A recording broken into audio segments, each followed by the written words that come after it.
soberano. Para conversar de este tema estamos con George El Alam. George, ¿estás por ahí? Hola, Karim. Hola, George. Ahí ¿Cómo te estás? veo. ¿Cómo estás? Bienvenido a tu conexión matinal. Muchas gracias por la invitación. George, Un gusto, te presento George. a Carolina y a Giancarlo. Ellos van a estar también aquí en la entrevista junto a ti. George, Hola, Carolina y Giancarlo. Un gusto, George. Cuéntanos, George, ¿qué significa esta situación que Chile diga vamos a abrir una embajada en Palestina? ¿Le da una validación, una legitimación? ¿Cómo ves esto? Mira, la verdad es que lo vemos con muy buenos ojos. Es un aporte a la paz, es un aporte y contribuye muchísimo al reconocimiento internacional del Estado palestino. Ahora, hay que aclarar algo. Nosotros, o Palestina, ya tiene una representación de Chile hace mucho tiempo, desde el año 1998. El presidente Eduardo Frei fue la primera persona que abrió una representación de Chile en Palestina, ya con un encargado de negocios como el cargo más alto, al cual también se le dice embajador. Y esto no es nuevo, las relaciones entre Chile y Palestina existen hace mucho tiempo. Lo único que está haciendo hoy el presidente Boric es subir el rango en el protocolo, en el estatus, a esta representación a embajada. Perfecto. George, ¿y este cambio de estatus, un poco de reconocimiento, va a afectar de alguna forma las relaciones bilaterales entre ambos países? La verdad que no mucho, es un tema netamente administrativo. Sí, en Palestina el embajador chileno, digamos, va a tener este estatus y va a estar a la altura de todo el resto de las representaciones o embajadas del mundo en Palestina, ¿ya? Esta oficina, que va a pasar a ser embajada muy pronto, esperamos, está ubicada en Ramallah, que es la capital administrativa de Palestina hoy. Y como te digo, es un poco seguir o dar el paso a que Chile tenga el mismo estatus de muchas embajadas, muchos países que ya han reconocido al Estado palestino. Por lo tanto, esto va a ser a lo mejor un poco más fluida. Las relaciones, insisto, las relaciones con Chile están muy bien. Y esto es un tema más administrativo, pero va en directa relación con lo que piensa el presidente Boric y lo pensaba también el presidente Sebastián Piñera, de que existe una solución para este problema, que es la solución de los dos estados, Palestina e Israel, uno al lado del otro, con frontera segura. Si tenemos embajada en Israel, tenemos que tener embajada en Palestina, como chilenos lo digo en este sentido. George, a ver, hay dos, bueno, está súper claro que el presidente Gabriel Boric y el expresidente Sebastián Piñera no tienen los mismos, no conversan en ideales quizás en su mayoría, ¿no? Pero hoy llegan a un consenso y el expresidente Sebastián Piñera dice, ok, sí, está bien, apoya finalmente la noción, ¿no? Pero dado esto, ¿por qué si era tan bueno o tan necesario finalmente? Porque no se había hecho antes. ¿Por qué hoy se genera la idea con más fuerza, ¿no? ¿Había algo que estaba quizás trabando la posibilidad? ¿O como ya estaba esta organización previa, que no se llamaba embajada, ¿no? ¿Estaban bien así? ¿Esto mejora mucho más? Son las preguntas que se me van ocurriendo ahora en este momento a intentar entender el porqué de la creación de la embajada. Sí, absolutamente tenemos certeza de que ideológicamente el presidente Piñera con el presidente Boric no concuerdan. Pero en el tema palestino sí. El tema palestino es transversal a la política hoy en Chile y el mundo. No es un tema de derecha ni de izquierda. Es muy transversal, sobre todo se puede notar aquí en la política interna en Chile. Desde la ultraderecha a la ultraizquierda, muchos están completamente de acuerdo de que Palestina debe ser un Estado, de que Palestina debe existir, y ahí no está el problema. Yo creo que era un tema solo administrativo de dar el paso. Recordemos también que hay una comunidad judía en Chile, organizada, que tiene su lobby también.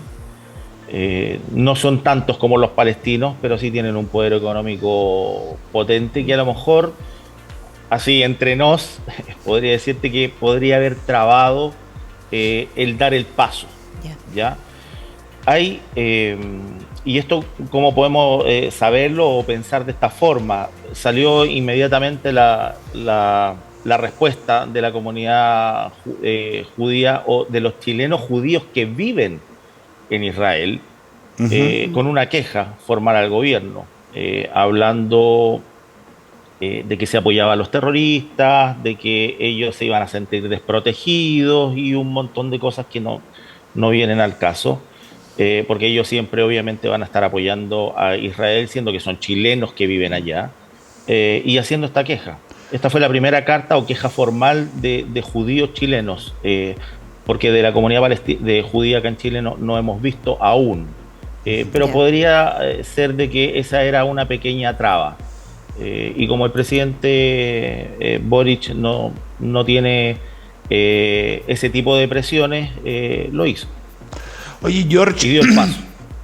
George, ¿y cómo crees tú que esto va a afectar? Porque finalmente tú, claro, eres representante de la comunidad palestina y todo lo demás, pero finalmente tú vives en Chile. No creo que nos afecte, sí, claro, tan directamente a los ciudadanos de a pie lo que sucede, pero ¿qué va a pasar, crees tú, con la relación bilateral entre Chile e Israel? Porque los israelitas son los que ponen el freno a ustedes, o sea, son los que han impedido que los reconozcan totalmente, son los que están siempre peleando. ¿Cómo crees tú que esto nos va a afectar? Porque hace un tiempo Boric también el presidente Boric ya tuvo un roce con Israel. ¿Lo recuerdas hace un par de meses? Sí, claro. Sí, y ahora, ¿cómo crees tú que va a tomarlo no solamente los chilenos viviendo en Israel, sino Israel mismo? Ya, mira. Bueno, primero un par de declaraciones. Yo represento a la comunidad árabe, no solo palestina. La comunidad árabe en general, unida, palestinos, sirios y libaneses en su gran mayoría. Ya en Chile y en América, porque las comunidades como palestinas, sirias y libanesas por separado tienen sus propios representantes. Sí. Pero nosotros a lo largo de Chile y a lo largo de América tenemos muchos clubes que se llaman árabes y que estamos agrupados todos, palestinos, sirios y libaneses. Lo segundo, no creo que, insisto, vaya a cambiar mucho la relación.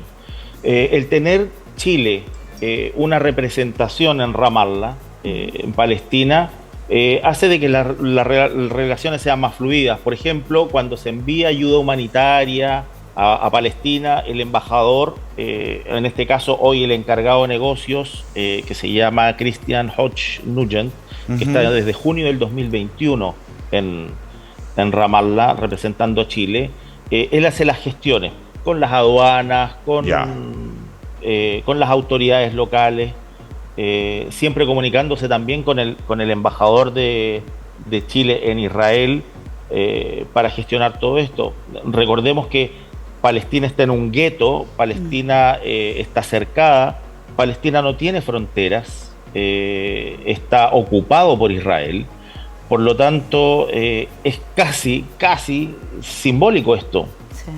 Sí. Todo tiene que pasar por Israel. Entonces, esta comunicación del encargado de negocio, que también se le dice embajador chileno en Palestina, en Ramallah, tiene que tener una comunicación directa con el embajador de Chile en Israel, que son representantes del mismo gobierno, obviamente. Pero esto lo hace quedar en igualdad de condiciones, digamos, para todas estas gestiones de la ayuda humanitaria, de las becas que entrega Chile a palestinos, del intercambio cultural, a todo lo que tiene que ver con una embajada, los permisos ¿cómo se llama? Asuntos consulares, cuando algún palestino quiere viajar a Chile y necesita una visa. Todo esto lo va a tratar ahora directamente la embajada de Chile en Palestina. O sea, debiera ser un poco más fluido cualquier tipo de trámite administrativo en términos prácticos. Absolutamente. Claro. Absolutamente. Las relaciones están intactas, siguen igual, siempre han sido, como les digo, desde el año 98, pero esto debiese dejarnos en igualdad de condiciones con Israel, siguiendo la política y el discurso que han tenido todos los presidentes de Chile el último tiempo con Palestina. De que Palestina debe existir y la solución pacífica es la de los dos estados. Perfecto. Ahora, George, entendiendo un poco también todo el contexto histórico que se vive tanto en Palestina, Israel y sus relaciones con los diferentes países, en términos es un hito. El hecho de que se reconozca una embajada va a ser un hito. Sin embargo, faltan muchísimos pasos para lograr el reconocimiento de Palestina a nivel internacional un 100%. ¿Cuáles son los pasos que tú crees que en este minuto debieran darse en forma paulatina para poder llegar a este reconocimiento?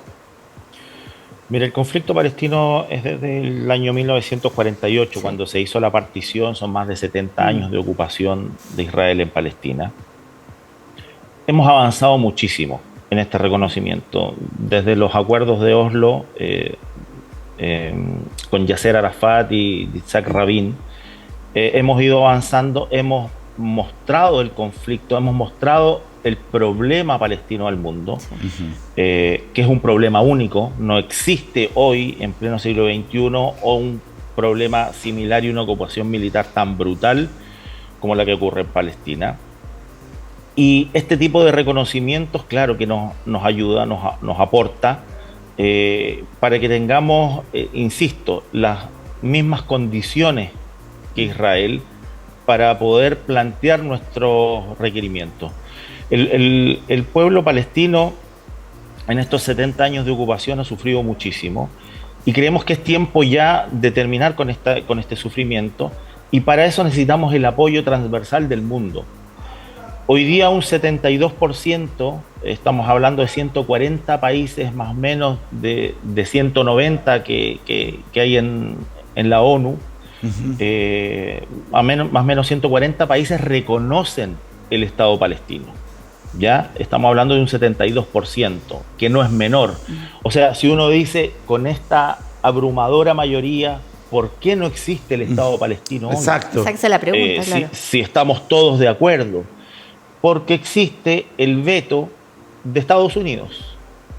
Hoy día la voluntad del mundo está. El mundo completo está de acuerdo de que debe existir un Estado palestino. Ahora, los otros 50 países que no reconocen a Palestina, no es que no lo reconozcan y lo nieguen. Es que no reconocen a Palestina hoy como un Estado, pero sí reconocen a la OLP, que es la Organización de Liberación para Palestina, como los representantes del pueblo palestino. Reconocen al pueblo palestino también, pero no lo reconocen como un Estado en sí y no tienen embajada en Palestina. Claro. Ese es el tema administrativo. Pero el mundo, yo creo que en un 99%, a excepción de Israel, saben que existe Palestina, saben que los palestinos necesitan tener un Estado y su autodeterminación, saben de los derechos del pueblo palestino, pero existe este veto de Estados Unidos de frenar todo lo que tiene que ver con Palestina en el Consejo de Seguridad de Naciones Unidas. Recordemos que Estados Unidos tiene poder de veto, son 5 países miembros permanentes del Consejo de Seguridad, y Estados Unidos es el único que se niega siempre, rotundamente, a avanzar en este sentido, porque los intereses sionistas, aquí hay un concepto muy claro que yo lo conversaba con Karim y con cada persona que me consulta el tema. El sionismo internacional es el que frena, es el que tiene el poder económico, es el dueño de la banca en el mundo. ¿Y qué es lo que es el sionismo? Es la ideología detrás del judaísmo, ¿ya? Y esta ideología es la que no permite que el pueblo palestino tenga su Estado.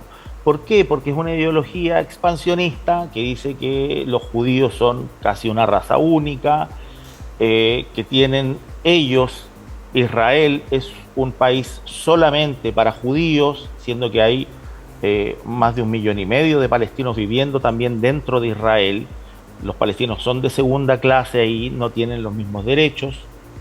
Entonces, esta ideología es la que frena, y esta ideología dentro de Estados Unidos es muy potente, Sí. porque esta ideología no es solo del judaísmo, también hay cristianos que son sionistas, ¿ya? Y en Estados Unidos predominan, ¿ya? Y le hacen esta coraza y cuidan mucho al Estado de Israel, porque ellos dicen que si en algún momento el Estado palestino existe, lo único que va a buscar es la destrucción de Israel. Hoy día los palestinos no tienen ejército, con suerte tienen una pequeña policía administrativa dentro de sus territorios. Del 23% de los territorios que quedan del 100% de la Palestina histórica, los palestinos no tienen derecho a la libre movilidad. Yo, como hijo de palestinos de primera generación, no puedo ir a Palestina, solo puedo ir como turista con una visa de 3 meses. Yo, si quisiera volver a la tierra de mi padre, a su casa, que aún existe, no puedo hacerlo.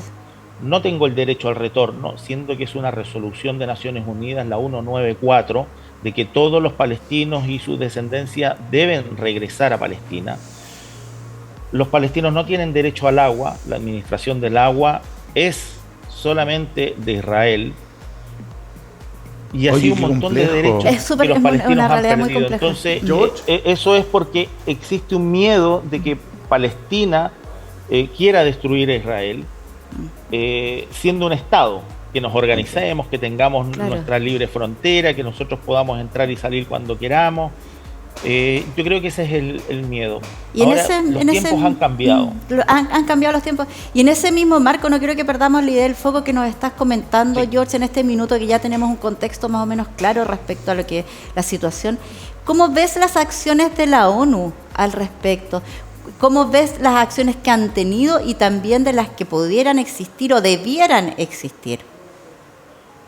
Mira, desde el año 48 en adelante son más de 100 resoluciones de Naciones Unidas que Israel ha irrespetado o no ha cumplido.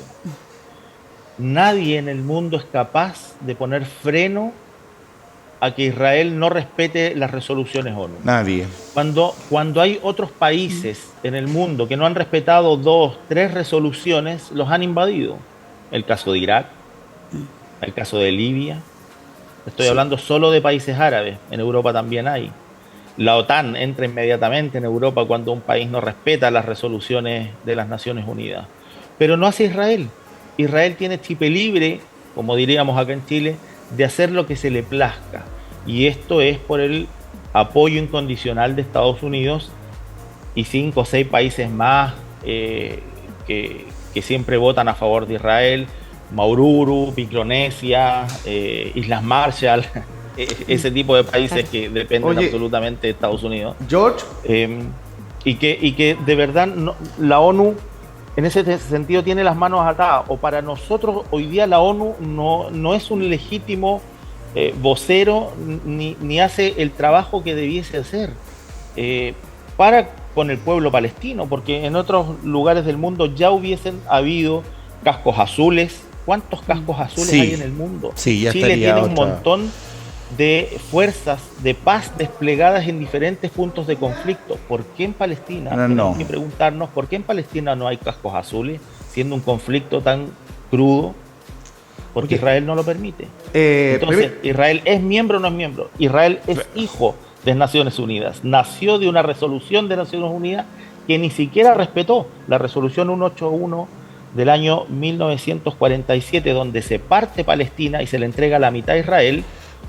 Tampoco Israel la respetó porque no tomó la mitad, tomó a Palestina completa.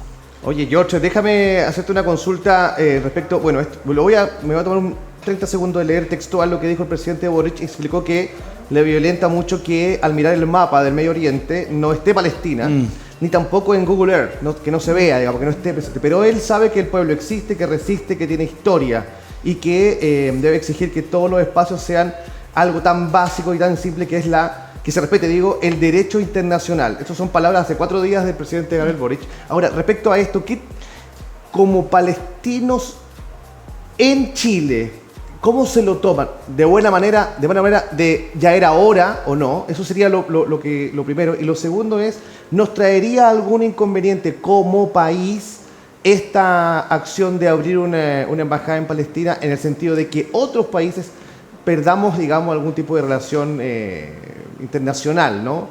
Bajo tu punto de vista, por supuesto, George. Sí, claro. Yo creo que absolutamente no. El año pasado casi 10 países retomaron relaciones o abrieron relaciones con Palestina y reconocieron al Estado palestino. Esto ha ido avanzando, esto no tiene un vuelta atrás.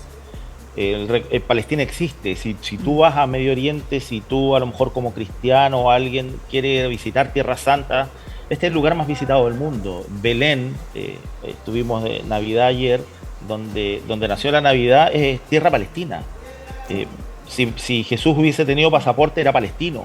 Por lo tanto, no tiene vuelta atrás. No creo que nos traiga ningún tipo de consecuencia. Todos estamos de acuerdo de que del pueblo palestino tiene que existir y tiene que parar esta violación constante con los derechos humanos del pueblo palestino. ¿Ya? Absolutamente no creo que nos traiga ningún tipo de consecuencia. Ese es un miedo que algunos ponen sobre la mesa solamente para eso, para frenar cualquier avance con un establecimiento del Estado palestino. Ok. George, ya tenemos que cerrar la entrevista. Muchas gracias por haber accedido. Sé que eres un empresario súper ocupado y bueno, ojalá que todo siga muy, muy bien para Palestina. Que estés bien, George. Gracias, George. Muchas gracias, Karim, y a todos por la invitación. A su disposición cuando quieran. Gracias, muy amable. Un abrazo. Un abrazo también para ti, George, y también para todos los pueblos, tanto palestinos, israelí. La verdad que es una fecha en la cual tenemos que unirnos y armonizar todos los conflictos, por muy difícil que sea, a raíz de todo el tiempo y la historia que llevamos con esto. Me sorprendió esa parte que dijo George: si hubiesen existido los pasaportes, Jesús era palestino. Así es. Bueno, este es un conflicto, la verdad, que es importante empezar a ahondarlo, conocerlo, porque aquí en nuestro país convivimos y vivimos todos unidos también las distintas comunidades que representan a diferentes países y estamos, no sé, la armonía es lo que nosotros queremos lograr como nación. Después de esta tremenda entrevista, Karim, que me gustó muchísimo reconocerla, los invito a una pausa, pero nos separamos muy brevemente y ya regresamos con más Tu Conexión Matinal.